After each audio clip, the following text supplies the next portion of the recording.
Ladies and gentlemen, dear guests, once again, I'd like to ask for your attention for a moment. There is some practical information that everyone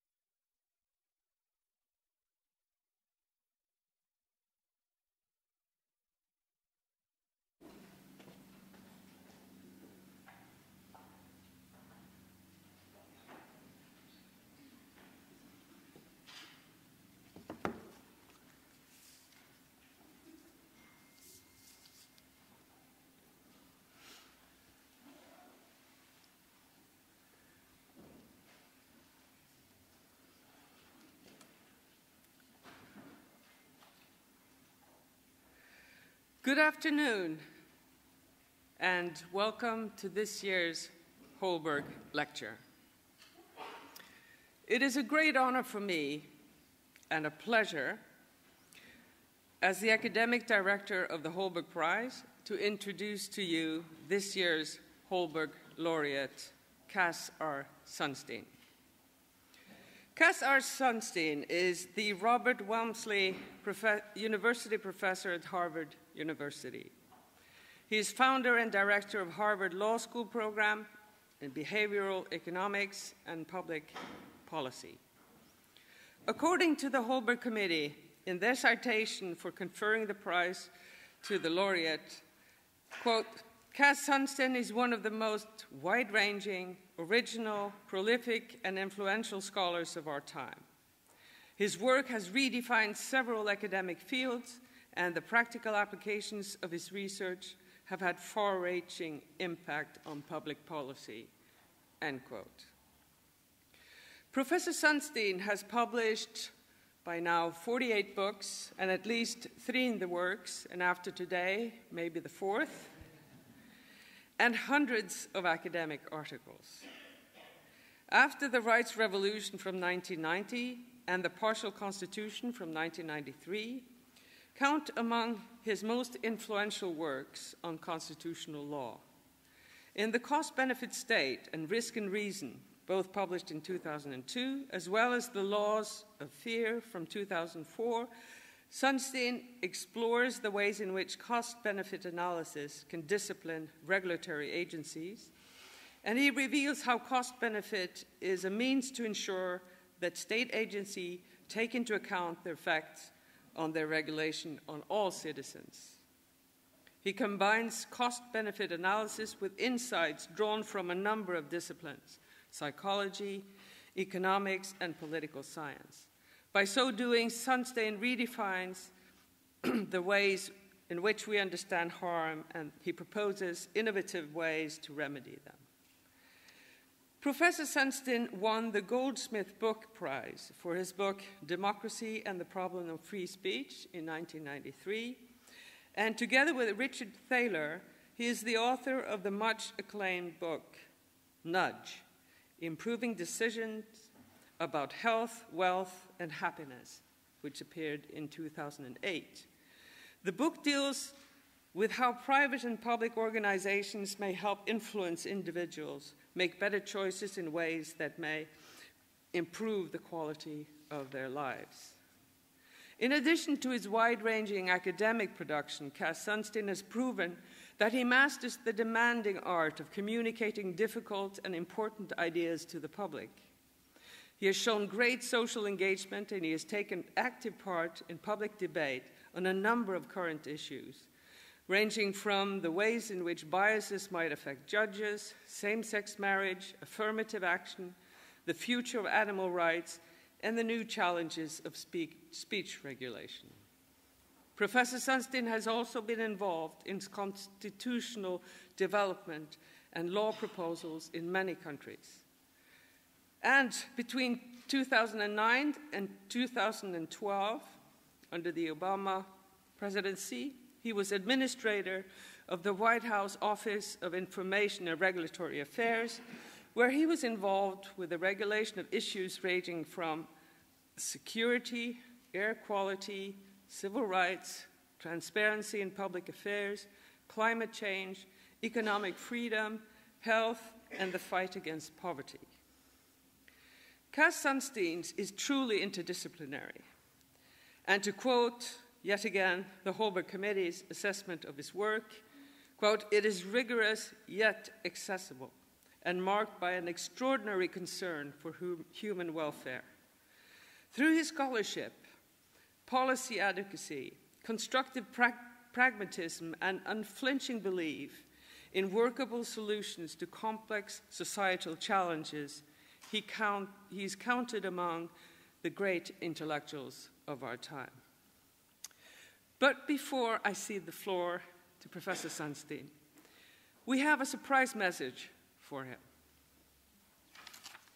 Members of the royal family, representatives of the Norwegian government, distinguished guests, thank you for honoring my dear friend Cass Sunstein with the Holberg Prize and for offering me this opportunity to congratulate him. I have known Cass since we were both professors at the University of Chicago, where he was renowned for his staggering body of academic work and for the staggering mess in his office. It is true, his was the most chaotic office on campus by a comfortable margin. When he first started courting Samantha, I had to warn her about the fact that he was not very neat. But to be fair, who has time to be organized when you've got so much going on in your head? A reporter once described Cass's cerebral complexity this way: when other academics talk about his mind, they do so in the way people talk about the ballet, as something precious that ought to be preserved. How true that is of someone who's influenced the way we think about our Constitution and the rule of law, risk and financial markets, health and climate change, free speech, and democracy. In fact, Cass may have covered all that ground in just one of his nearly 50 books. And I'm sure much has been said already about the prolific nature of his work, from his hundreds of scholarly papers to his perch as the most cited legal scholar in the world. Less noted, but almost as important a metric, I think, is the staggering breadth of collaborators he's brought along on his intellectual journey. The sheer number of his partnerships actually gave rise to 6 degrees of Cass Sunstein, making him the Kevin Bacon of legal scholarship, with academics clamoring to shrink their Sunstein number to 1. But what a testament that is to Cass's joyful, inclusive spirit, to his capacity to make scholarly research not stodgy, but accessible, not staid, but enjoyable. I've never had the privilege to co-author a paper with Cass, but I did want to do more work with him. So once I was elected President of the United States, I tried to pry him from the ivory tower and come put his propositions into practice at the White House. In the United States, when some ambitious academic has an inkling that they might be offered a high-level government position someday, they tend to play it a little safe with the research. But not Cass. He's never censored himself for political reasons. He's always been fearless in his pursuit of what's true. How do we polarize ourselves? How should we change the calculus around climate change? Do animals have rights? What's the proper hierarchy of the Star Wars films? That last one really did bring out the critics. But in Cass, I saw someone who viewed our Constitution as I do, a living, breathing document, somebody who viewed our democracy, our precious system of self-government, as the way in which each new generation strives to pull ourselves closer to those lofty ideals. I saw Cass as someone not who had faith in what government could do, but what we as the stewards of self-government can do together. We shared a desire to bring government into the 21st century, to make it more relevant to the way we live our lives today. Neither of us believed in regulation for regulation's sake, or for pure efficiency's sake, but as modest ways to protect people's choices and promote better lives, and to improve our society. What if we could encourage people to live healthier or save for retirement without regulating that they do so? And so together we introduced for the first time the concept of dignity into cold-hearted cost-benefit analysis. What if we considered more than just the cost of ensuring accessibility to public spaces, but introduced a variable that measures someone's ability to turn their wheelchair in a bathroom stall? I trusted Cass to know my sense of what the right balance was on important issues. And time and again he delivered, with policies that saved significant money and untold lives, and delivered benefits far surpassing both the costs and benefits secured by other administrations. Cass even secured praise from our political critics, and that's no small feat in Washington. It speaks to the way Cass treats others, with decency, respect, curiosity, and an open mind. He's someone who's always open to being proven wrong, as long as it is well argued, as long as the other person is also listening. I've spoken long enough that Cass has probably published another book by now, so I'll close by saying this. Cass, what a well-deserved honor this is. What a tribute to your entire body of work and the thread that runs through it. A commitment to the principles of liberty, equality, dignity, and how we might constrain ourselves while promoting and protecting those principles. A commitment to making ourselves, bit by bit, a little bit better than we are. It's an honor to call you a friend, not only because you are a towering intellect, but more importantly, because you're a good man. Congratulations to you and to Samantha, Ellen, Declan, and Rian, who I know are bursting with pride for you. Love you. Thank you all very much.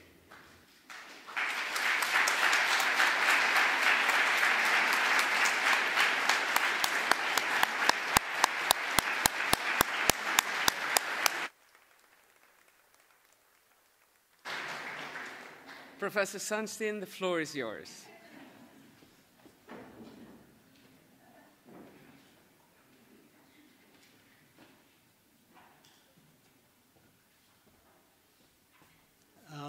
There's kind of one rule of life that's stronger than any other rule of life.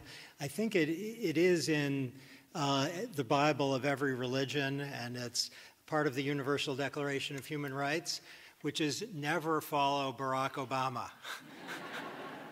So I'm genuinely touched, and I kind of want to tell you a story from the White House, which is that there was one period where we were trying to formulate our philosophy of regulation in the period in which we'd been doing things, but the philosophy had not been concretized. And the question was whether to state one and to be clear on it. And some of the president's advisors thought, there's no reason to do that, that if you start to create an account of what your theory of the case is, you'll create political problems and basically just very quietly do good things. And that was something that was widely shared by the president's top advisors. And in the meeting, I kind of quietly raised the option of giving a theory of what government was for. And I thought, you know, if I was kicked out of the room, that would not be surprising. But the president said, I want to do that. And he was the only one in the room, with the partial exception of yours truly, who thought we should do that, and we did it. And the original idea, the most original idea, I think, in the theory is to emphasize human dignity. And I know that here there is a Dignity Day, courtesy of the Crown Prince, I've learned, and that's something that the words aren't quite clear, but something like, there must be a Norwegian word for being proud of that's a little gentler than proud, a little more like gratified, but that's the right word for that. Okay, thank you, Mr. President. Is he still president, by the way? I read he wasn't, but I thought that was a dream. Or maybe not a good dream. Okay, it's far too little to say that I am humbled to have been awarded the Holberg Prize for 2018. One reason that I feel humbled is that the prize covers such a large territory, arts and humanities, social science, law, and theology. I'm lucky enough to have studied in one way or another all of those fields, and I've learned from them. My topic is one that has preoccupied lawyers for sure, but also artists, poets, and novelists, psychologists and anthropologists and philosophers, neuroscientists and diplomats, doctors and economists, the relationship between freedom of choice and human well-being. I'm going to make three claims. The first and the simplest is that freedom requires navigability. I wish there were a lovelier word for navigability, but that is the first claim, by which I mean an ability to get to your preferred destination. Theorists of freedom, including John Stuart Mill and John Locke, and in his way, Karl Marx and Friedrich Hayek, have paid too little attention, I suggest, to the problem of navigability, writ very large. The second claim is that freedom requires self-control, an ability to focus on the future, not just the moment. I'm going to make that idea, which as stated is very simple and straightforward, a little more complicated. The idea of self-control raises some puzzles, and a secret to the relationship between freedom and well-being, I suggest, involves coming to terms with those puzzles. The third claim is that our free choices can lead us in all sorts of different directions depending on society's architecture. So the idea is that one architecture or another can lead us freely to choose all sorts of different things. That idea is the least simple of the three, and so I'm going to spend some time on it. I have two epigraphs for you. The first should be familiar. If none of you has heard this before, let's talk after. So when the woman saw that the tree was good for food, and that it was a delight to the eyes, and that the tree was to be desired to make one wise, she took of its fruit and ate, and she also gave some to her husband who was with her, and he ate. Then the eyes of both were opened, and they knew that they were naked, and they sewed fig leaves together and made loincloths for themselves. The second epigraph is from another text on the subject of freedom, As by its possession, a text that says the following after a fateful choice, and yes, it involved a romance. In the morning, the whole world had a strange new smell. It was the smell of the aftermath, a green smell, a smell of shredded leaves and oozing resin, of crushed wood and splashed sap, a tart smell which bore some relation to the smell of bitten apples. It was the smell of death and destruction, and it smelled fresh and lively and hopeful. Byatt is speaking of a free choice and a kind of fall, and her tale overlaps, that's clear, isn't it, with that of Genesis. But Byatt's account is much more upbeat. Let us be clear, every human being is blessed to experience that smell. In its broadest form, my question is whether and when people's free choices will make their lives go better. The political tradition that Norway and the United States and much of the world lives under gives a simple answer to that question: yes, and usually. Artists, novelists, psychologists, and theologians insist that that answer is too simple. In brief, they urge, people might not want to know how to get where they want to go. Like Eve, they can be tempted. Sometimes people lack self-control. Sometimes their choices are not, in the deepest sense, their own. They are deceived, deprived, or manipulated. Sometimes their preferences are a product of injustice or deprivation. Sometimes they just blunder, which means that their lives go worse. All over the world, people suffer because life is not navigable. Those who are facing hardship, poverty, mental illness, chronic pain, are often unable to solve the problem of navigability. They deserve help. Let's begin with some orientation. To understand freedom, I'm going to have a fair bit to say about something that's been mentioned, which is nudges and nudging. A nudge, all you need to know for present purposes, is an intervention that preserves freedom of choice, but that also steers people in certain directions. In daily life, a GPS device, as mentioned, is an example of a nudge. You can ignore its advice if you don't like it, if you want to go a scenic route, or if you want to linger, or if you think it doesn't know what it's talking about, you can ignore it. But it helps you to find the right route to your destination. Other nudges include text messages telling people that a bill is due or that a doctor's appointment is scheduled for the next day, automatic enrollment in clean energy or in pension plans, the default settings on your computer and your cell phones. You all have computers and cell phones, yes? Good. I'm glad to say none of you seems to be looking at your cell phone. So I didn't know the answer to whether you actually had them. The programs that exist all over the world for automatic payment of mortgages and credit cards.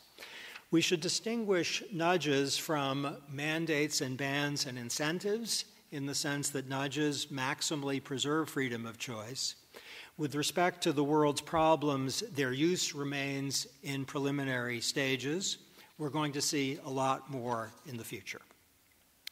Here's a tale from the novelist David Foster Wallace. There are these two young fish swimming along, and they happen to meet an older fish swimming the other way, who nods at them and says, "Morning, boys, how's the water?" And the two young fish swim on for a bit, and then eventually one of them looks over at the other and goes, "What the hell is water?" This is a story about choice architecture. That is the background against which our decisions are made. Whether or not we notice it, choice architecture is there, it is inevitable, and it affects us. It is the equivalent of water. Weather is itself a form of choice architecture, and thank you, weather authorities, for pleasing choice architecture these days. On snowy days, people are especially likely to buy cars with four-wheel drive, which they promptly return to the dealer because they don't want them. Human beings can't live without some kind of weather. Nature nudges.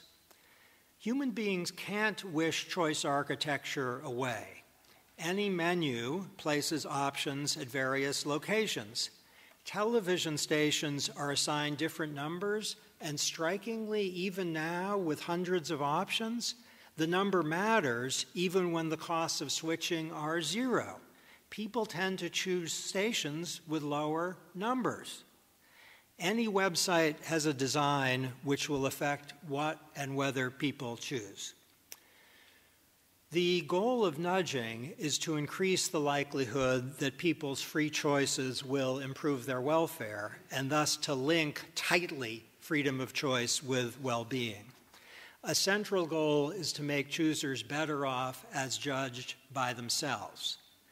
This suggests that our lodestar for interventions is people's own judgments taken as a plausible, if imperfect, way to test the question whether nudges are making people's lives better. This claim has theoretical roots. It's connected with one of the great texts on freedom, that is John Stuart Mill's book on liberty. And Mill, a utilitarian, not a Kantian, urged that the reason for freedom of choice is that the chooser is the one most interested in his own well-being, and the ordinary man or woman has means of knowledge immeasurably surpassing those that can be possessed by no one else. There's no one else who can know what the chooser knows. When society seeks to overrule the individual's judgment, it does so on the basis of general presumptions, which may be altogether wrong, and even if right, are as likely as not to be misapplied to individual cases. If the goal is to ensure that people's lives go well, Mill insists the best solution is for public officials to allow people to find their own path. Okay, that's a summary of Mill, but I hope you can see that it's already the beginning of an objection to Mill. As the GPS example suggests, people don't know how to find their own path, often. Many forms of choice architecture are exactly about that, helping people to better pathfinding.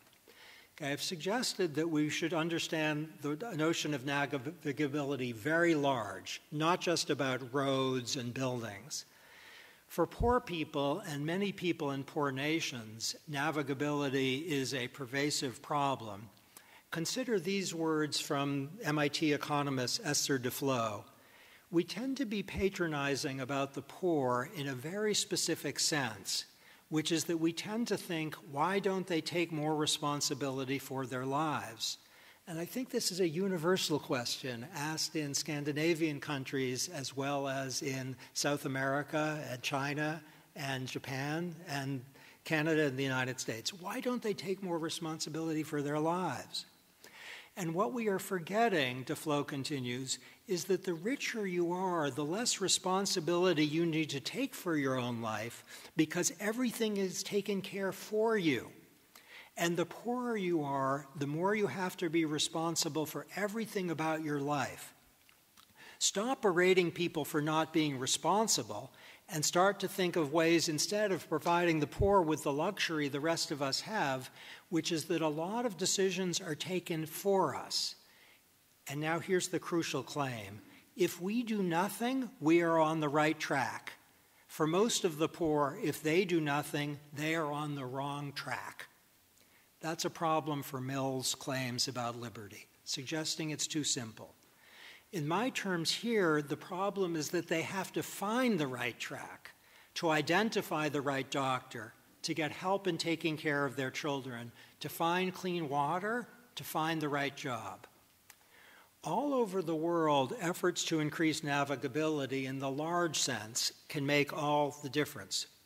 Good airports, like the airport here, are easily navigated. So are good hotels and good cities and good websites, and including good hotel showers.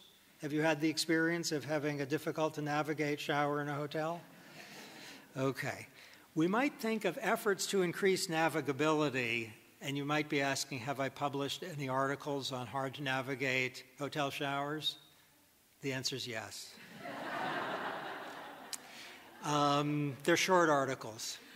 There are only 2 of them. We might think of efforts to increase navigability as a form of means paternalism. What they do is to respect people's ends, and in that respect, follow Mill. They don't quarrel with people's judgments about the right destination, but they help people find the path that will get people there. Many interventions not understood as literal navigation have exactly this goal. The stakes can be very high. In recent years, a great deal of attention has been focused on the idea of happiness, which we can take for present purposes as a surrogate for well-being. In many nations, unhappiness is a product of unemployment. In many others, it is a product of mental illness. Increases in navigability can ensure that those who suffer from mental illness or unemployment can get help. With such approaches, freedom is hardly compromised, it's increased, and with such approaches, welfare grows as well. What I'm suggesting is that the liberal political tradition in prizing freedom of choice, as for present purposes I am fully embracing that idea, has placed too little emphasis on the pervasive challenge of navigability. Let's consider 3 stylized examples to specify the claim. There's a person, let's call him Luke. He has heart disease and he needs to take various medications. He wants to do that, but he sometimes forgets. His doctor sends him text messages periodically. As a result, he's taking the medications regularly. He's very glad to receive those messages. Meredith has a mild weight problem. She's aware of that fact, and while she doesn't really suffer from a self-control problem, and she doesn't want to stop eating the food she most likes, she does want to lose weight. Because of a new law, the restaurants in her city have clear calorie labels informing her of the caloric content of options. As a result, she's more often choosing low-calorie offerings, which she would not do if she were not informed. She's losing weight. She's very glad to see those calorie labels. Our third and final character is named Rita, after the world historical Danish television show Rita. And while this is not an episode of the show, how many of you know the show Rita? Okay, the rest of you have an assignment for tonight. Watch all episodes of Rita. Rita, in this version of the story, teaches at a school which has long offered its employees an option, which is to sign up for a retirement plan. Rita thinks that's a great idea, but if you know her character at all, you will know that she has not gotten around to it. I did check this, by the way, with the author of the Rita television show, and he confirmed that what I'm about to say is realistic. She's somewhat embarrassed that she hasn't signed up. Last year, the school switched to an automatic enrollment plan by which employees are automatically defaulted into the plan. Rita doesn't opt out. She's very glad that she's been automatically enrolled. In all of these cases, the relevant intervention increases navigability. Choosers have a goal or an assortment of goals, and the new choice architecture makes it easier for them to achieve their goal. Insofar as we understand the as judged by themselves criterion, in the same family as John Stuart Mill's, by reference to people's preferences and values, that criterion would be met. Okay, we can easily imagine choice architecture, a variation on these cases in which interventions failed this criterion because they made life worse. Here's a term coming from my co-author Richard Thaler that captures the intervention. Let's call it sludge. And sludge makes life less navigable. Unfortunately, and sometimes tragically, sludge is all around us. Sludge reduces freedom in the sense that it makes it harder for people to get to their preferred destination. Let's go further and assert that in every nation on the planet, sludge is a major obstacle to freedom, not just welfare, freedom. So much on navigability in its simplest sense. Now let's discuss self-control. Philosophers, psychologists, lawyers, authors of literary texts, and many others have long been concerned with a variety of problems that refer to weakness of the will or akrasia, which refers to the human susceptibility to temptation. Too much food, too much drink, too little concern for the future. Economists and psychologists speak of present bias, maybe better termed now bias, which means that time is like a map in which we see today and tomorrow in huge bright lights, and next year and next decade is in a faded, distant place, like a country that you can see on a map very indistinctly because it's so far away. Tali Charette and others have emphasized unrealistic optimism, which may lead people to injure their long-term selves. They also refer, less than charmingly, to System 1 and System 2, where System 1 is our automatic system, focused on today and tomorrow, and System 2 is the deliberative system, capable of taking the long term. I have a 9-year-old son. I think it's Samantha's son also. We share. We have a 9-year-old son together. Aren't you happy for us? Okay, his name is Declan, and he loves toys. Whenever we pass a toy store, he wants to stop. One day, I explained to him, as any good father would, the difference between System 1 and System 2. And I explained to him that while his System 1 wants toys, his automatic intuitive system wants toys, his System 2 is well aware that he has no need for more toys. He has plenty of toys.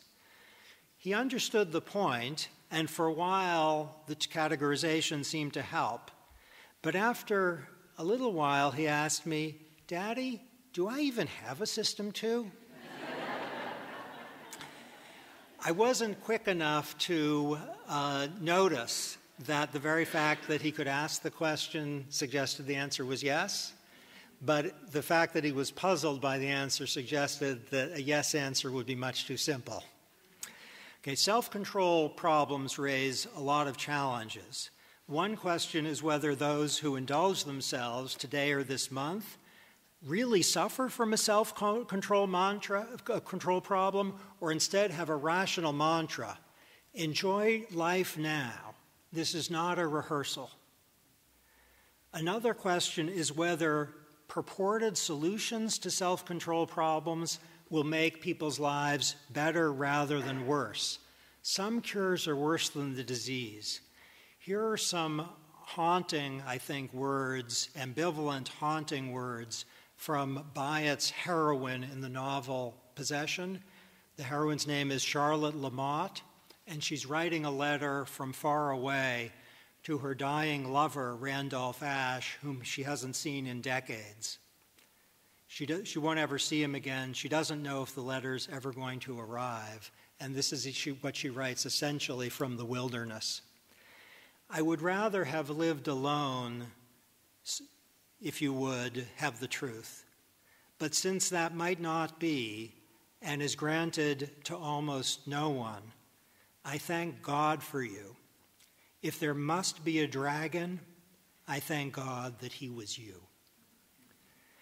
Readers of Genesis have long pondered whether the choices of Adam and Eve in the Garden of Eden reflect a fatal inability to resist temptation, that's the conventional view, or something altogether different, such as an exercise of God-given autonomy, or an honorable desire for knowledge, and in a crucial sense for freedom. Was the serpent only or altogether a villain? Was he a villain at all? The conventional view has triumphed in most circles, but the appeal of the alternative view, the inescapable appeal of the alternative view, helps account for the enduring power of Genesis. Notwithstanding Lamotte's ambivalence, I thank God that he was you, and the debates over Genesis, no one should doubt that before and after the fact, some interventions help people overcome self-control problems, even if they preserve freedom of choice.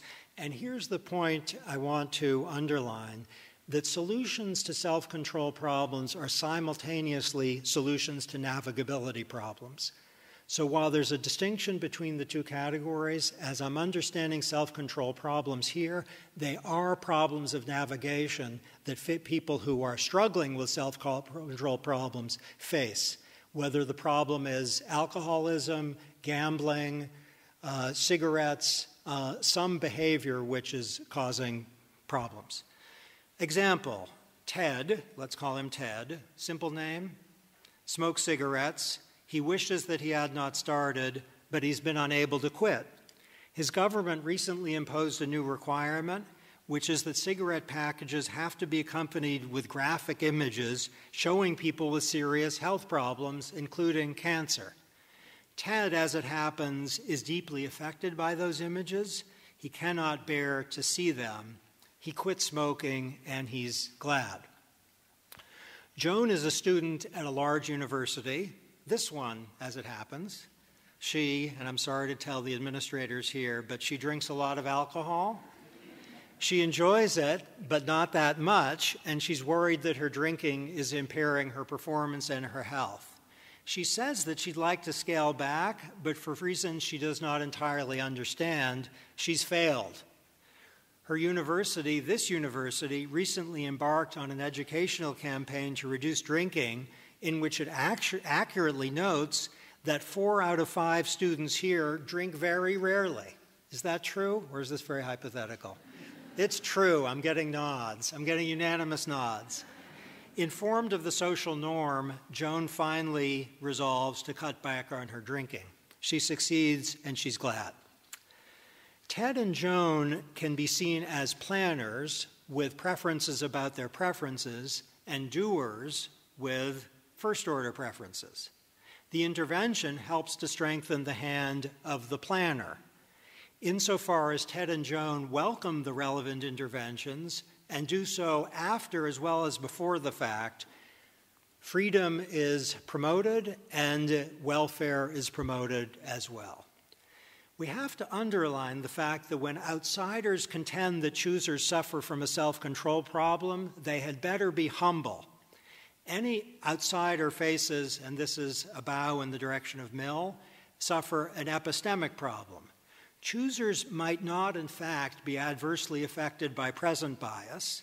They might love what they are doing, even if it harms their future self, and they might be irrational or rational enough in the trade-off they make between now and later. Consider a delicious meal, a wild night, 2 weeks off, or incautious behavior of any kind. Life is not a rehearsals, and planners need to do. The only point is that in important cases, self-control problems are serious and real, and choosers will acknowledge that fact. Okay, to complicate this a little bit, Hayek's great criticism of socialist-style planning is that planners can never know what markets know. So if you're trying to set the price for oranges or for soda, and you are living in nation's capital, you won't know the sorts of things that people know when they make choices what to buy. Hayek said there's an epistemic, a knowledge problem that the planner faces. What I'm underlining here is that either an outsider or a planner in your own mind also suffers from a knowledge problem. You know less about the situation than the person at the point of choice does, about actually what's important then. Now, the person at the point of choice might be making a mistake because of temptation or an insufficient focus on the long term, but I'm trying to give a measure of respect for the chooser at the time who knows something the person in advance does not know. Even with that point, solutions to self-control problems need a GPS device, and so involve navigability. Interventions lead them where they want to go, at least on reflection. They promote, in that sense, freedom. For choosers who face self-control problems, the underlying challenge is often very serious and sometimes searing. It's not the same as in the cases of someone who's trying to figure out, how to get from one place to another in the literal sense. And recall Lamotte's words to her dying lover. Her System 1 did not regret what happened, and sometimes System 1 rules the soul.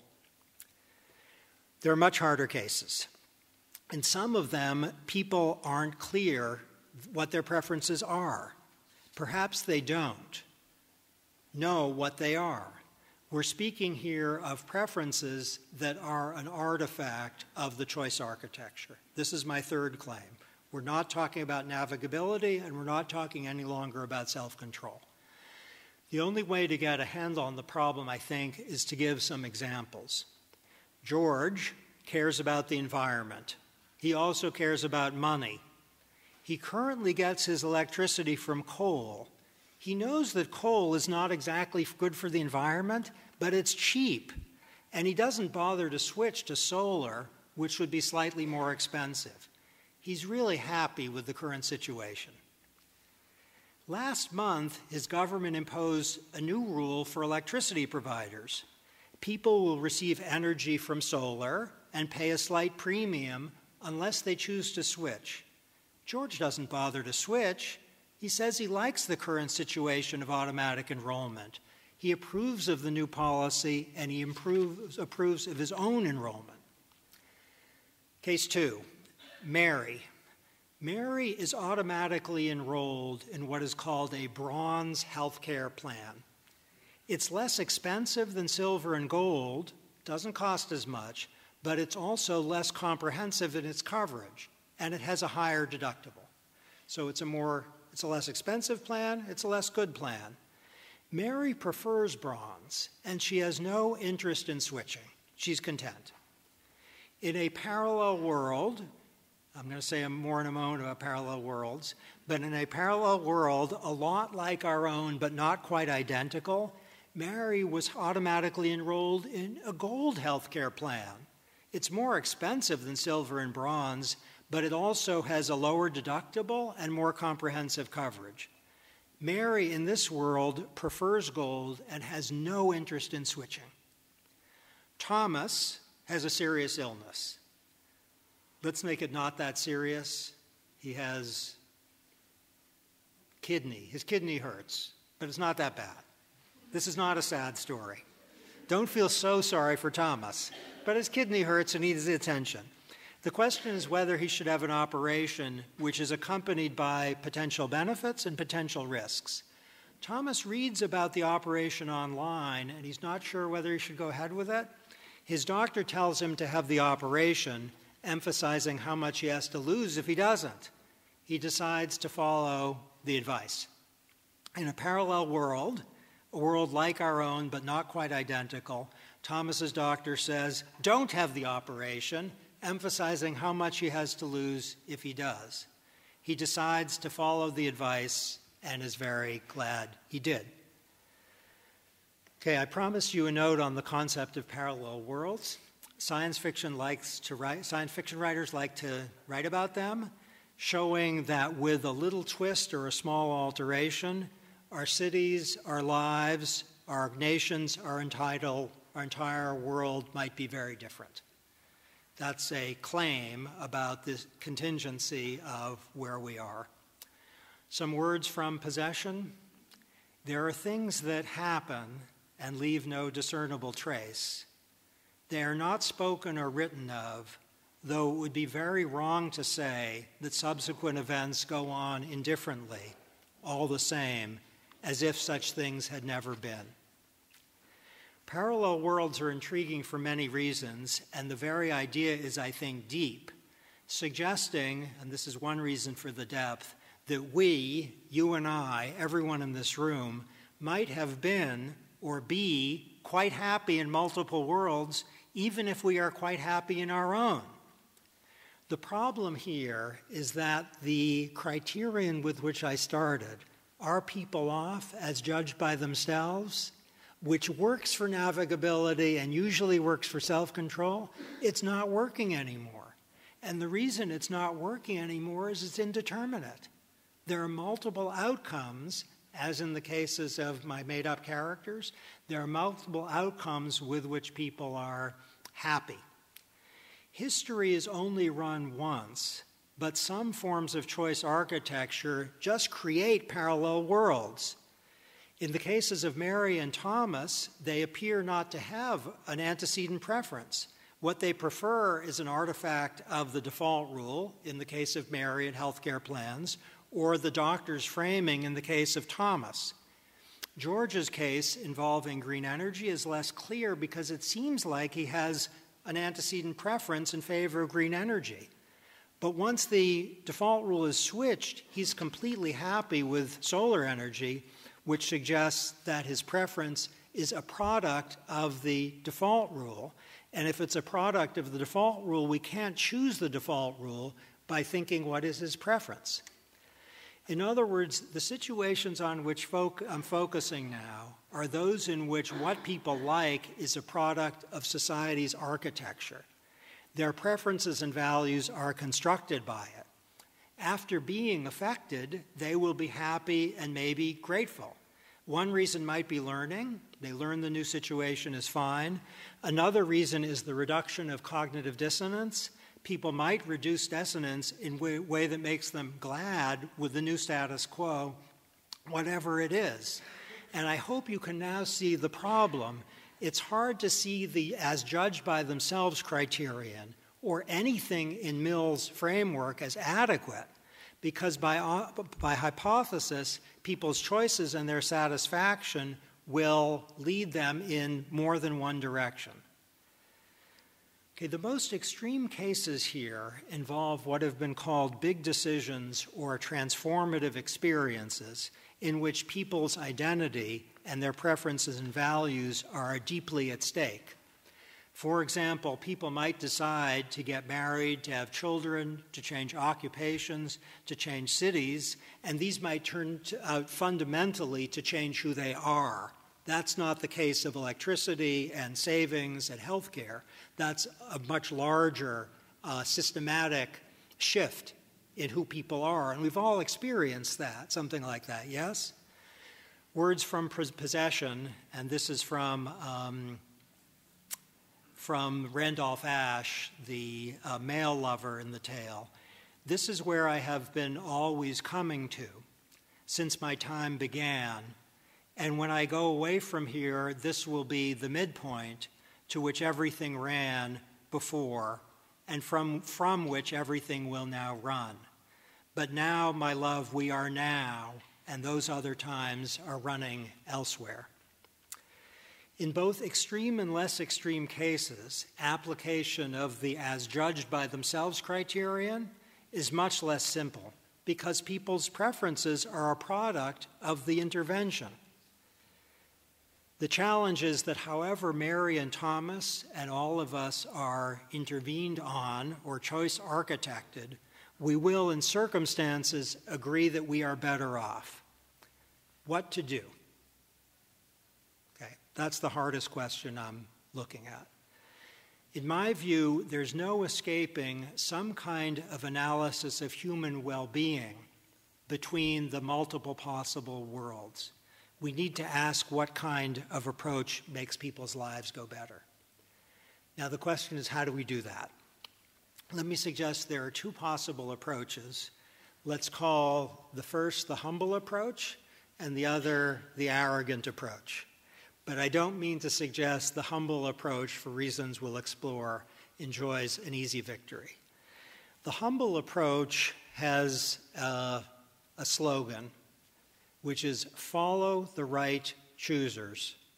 Follow the right choosers. On that approach, we are supposed to ask about people, if there are any, who are informed and not affected by the intervention. So if there's a class of people who have information and who go a specific way, regardless of what the choice architecture is, follow them. They are our lodestar.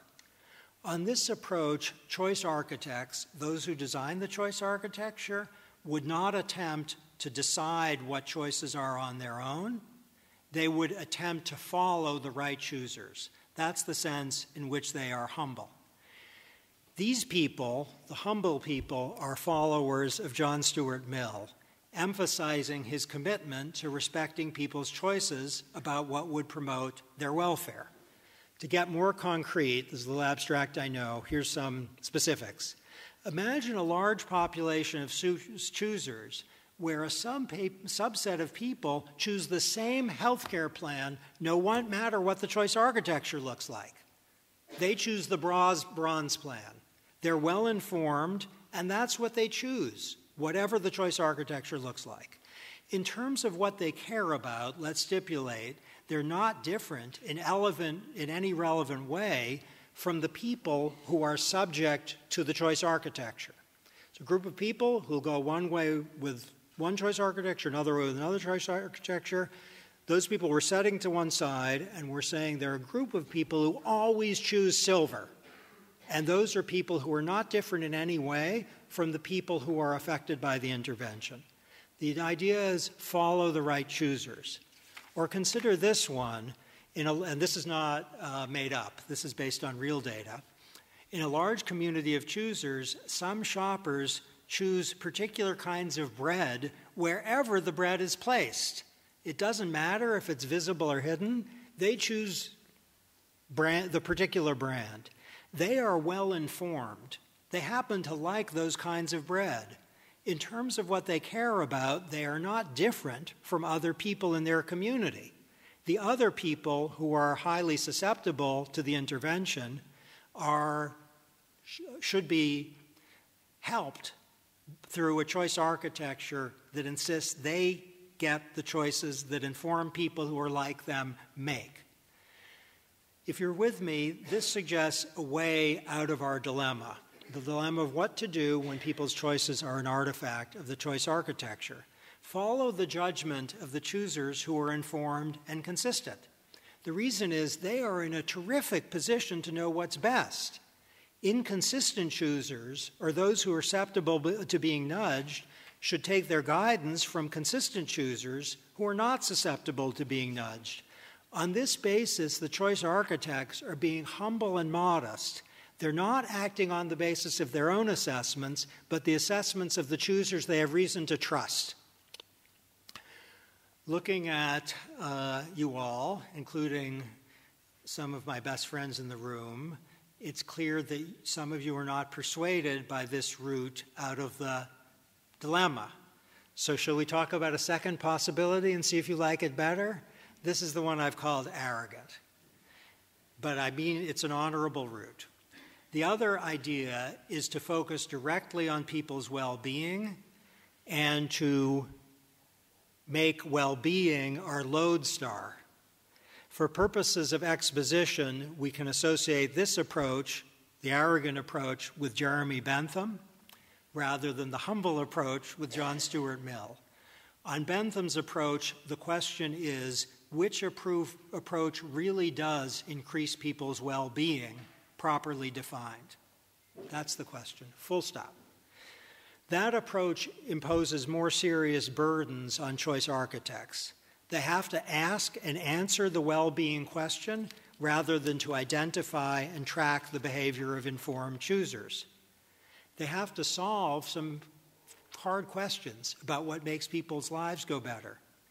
In the case of transformative experiences, big decisions, what life course you should take, who you should marry, where you should live, whether you should have children, what your job you should be, the well-being question is especially challenging. But I'm suggesting it is the right question. And notice here we are preserving freedom of choice no matter what we are doing, but we are designing an architecture which may shift freedom of choice's exercise in one or another direction. Okay, so that's another possibility. Think about well-being.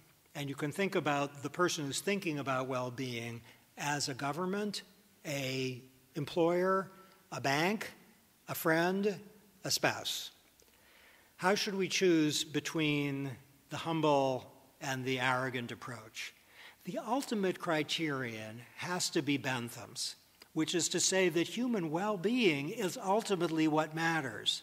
But that doesn't at all mean that the Benthamite approach enjoys an easy victory. And here's kind of the analytic heart of what I'm trying to urge. Suppose that we think that informed, consistent choosers know what they are doing.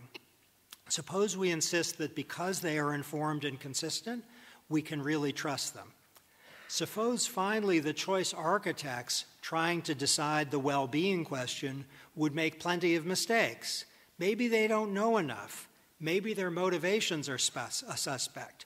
On those assumptions, we would do well to follow Mill. In some contexts, those assumptions are the right ones, but not in all contexts. Choosers might be informed and inconsistent, but they might suffer from unrealistic optimism or some sort of bias. Their own choices might not promote their well-being. Those who are involved in choice architecture might be trustworthy or at least trustworthy enough. If so, they should not follow the choices of informed, consistent choosers. By hypothesis, they know better. Knowledge of the facts is enough. The cases I gave involving healthcare choices that affect medical care may be examples. Some cases are a lot harder, especially if they involve large issues about people's identity and character. Okay, I haven't said a word about coercion. I've been operating within the framework of freedom of choice preservation, but it must be acknowledged that in some cases, contra mill, freedom of choice will not preserve people's well-being because suffering from a lack of information or a behavioral bias, they will do things that will create terrible trouble for themselves. I'm going to give a less than inflammatory example to keep System 1 quiet. Remember System 1? That's the intuitive automatic system. We're going to give a System 2 example to make the analysis a little clearer. It's well known that when people buy refrigerators and microwave ovens and automobiles, at least some percentage of the purchasers focus on, is the car beautiful? Is it powerful? Is it fast? Is the refrigerator small? Is it pretty? Does it make food cold? What they don't focus on enough is how much is it going to cost to run the automobile or to run the refrigerator over the period of ownership. This is called the energy paradox, by which consumers do not fully take account of even the discounted cost of operation of the thing that they are purchasing. It's a problem. It suggests that consumers are harming their own welfare. They are suffering from what we might describe as an intrapersonal collective action problem. Not interpersonal, intrapersonal. Now here's the secret for you. In Europe and the United States, it's secret not in the sense that it's hidden or classified. I'm not going to tell you anything classified. But in the sense that it's not widely known.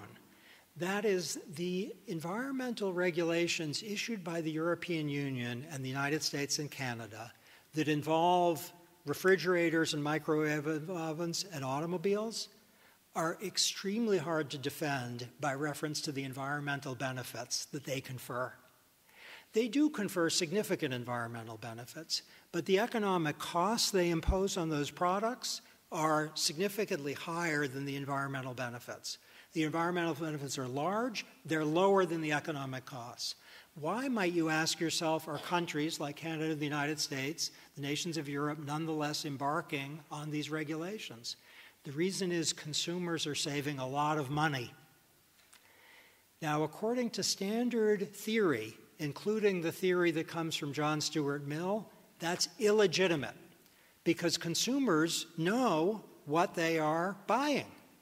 There's no harm to others. We're not talking about environmental harms. We're talking about harms to self, expenses to them. And consumers are not thinking hard enough. All these governments are implicitly asserting they are not considering the harm to themselves, thus violating Mill's principle of freedom. And that's what the numbers make very, very clear. The only justification that can be given for the regulations I'm now describing says that people at the time of purchase are not adequately considering the cost they are imposing on their future selves, that this isn't adequately on their view screen, that they are effectively ignoring the welfare of their future self. It's not a self-control problem, it's a problem of future blindness of some kind. Now the case, it's a System 2 case. We can think of System 1 cases involving soda taxes and cigarette regulation and other kinds of interventions. The only point is, if human well-being is our ultimate guide, there are cases in which Mill has missed something important, which is either an absence of information or a kind of behavioral bias, which will in the end justify coercion. Adoption of that justification is, in some circumstances, justified. Reluctantly, but still. Final words. Countless interventions, good ones, in the local airport and on the street, increase navigability. Some of them increase navigability writ very large in the sense that they enable people to get where they want to go and therefore enable them to engage in actions that fit with their preferences and values. All over the world, if we see freedom as a navigability problem, I think, we will be able to make progress both in the definition of what freedom entails and also progress in solving acute problems that are causing illness, suffering, and premature death.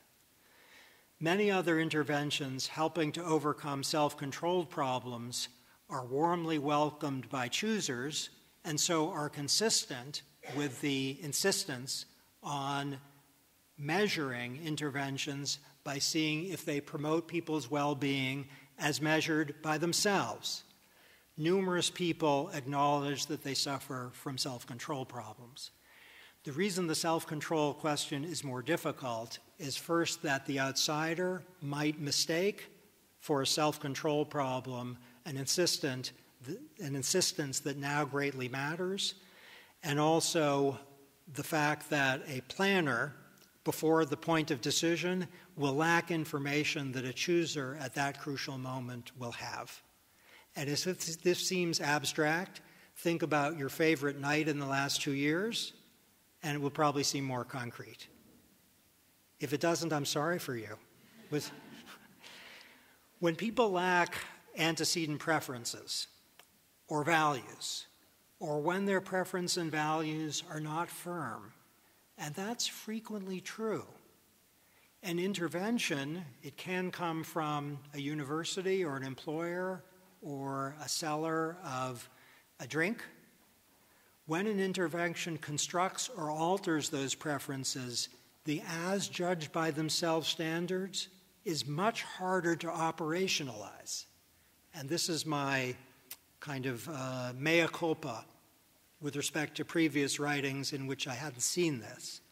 The reason is the as judged by themselves standard doesn't lead to a single solution. It leads to multiple solutions. To resolve the tough questions, it makes sense either to see what informed, consistent choosers do or to make the most direct inquiries into human well-being. The modest approach is best unless choosers suffer from some kind of behavioral bias, such as unrealistic optimism. And if choice architects can't be trusted, then we'd better follow the best choosers. The direct inquiry into well-being is best if choosers do suffer from a behavioral bias, and if choice architects can be trusted. And my hunch is if we look at where private and public institutions of the most impressive kind have produced good choice architecture, they've either deferred to the informed, consistent choosers, or they've made a really smart judgment about what most promotes people's well-being. For the future, and here's a plea, we need more careful consideration of the disparate ingredients of human well-being, emphatically including dignity, informed by evidence as well as by theory. We need all of the fields recognized by the Holberg Prize, the arts and the humanities, social science, law, and theology. Here are the greatest words ever written, I think, by the greatest poet, with the possible exception of Shakespeare, in the English language. Written by John Milton, a failed writer at the time he wrote Paradise Lost, and he's writing these words with help.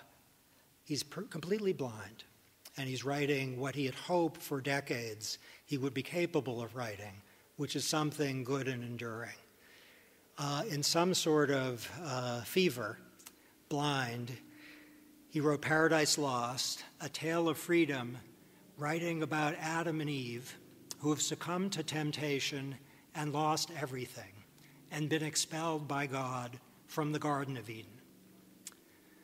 Milton wrote, "Some natural tears they dropped, but wiped them soon. The world was all before them, where to choose their place of rest, and Providence their guide. They hand in hand with wandering steps and slow, through Eden took their solitary way." Recall, and these are my last words, the passage from Bayet's Possession, I hope seen in a somewhat different light now. Also a tale of freedom, of a very fortunate fall, and of a uniquely human kind of joy. In the morning, the whole world had a strange new smell. It was the smell of the aftermath, a green smell, a smell of shredded leaves and oozing resin, of crushed wood and splashed sap, a tart smell which bore some relation to the smell of bitten apples. It was the smell of death and destruction, and it smelled fresh and lively and hopeful.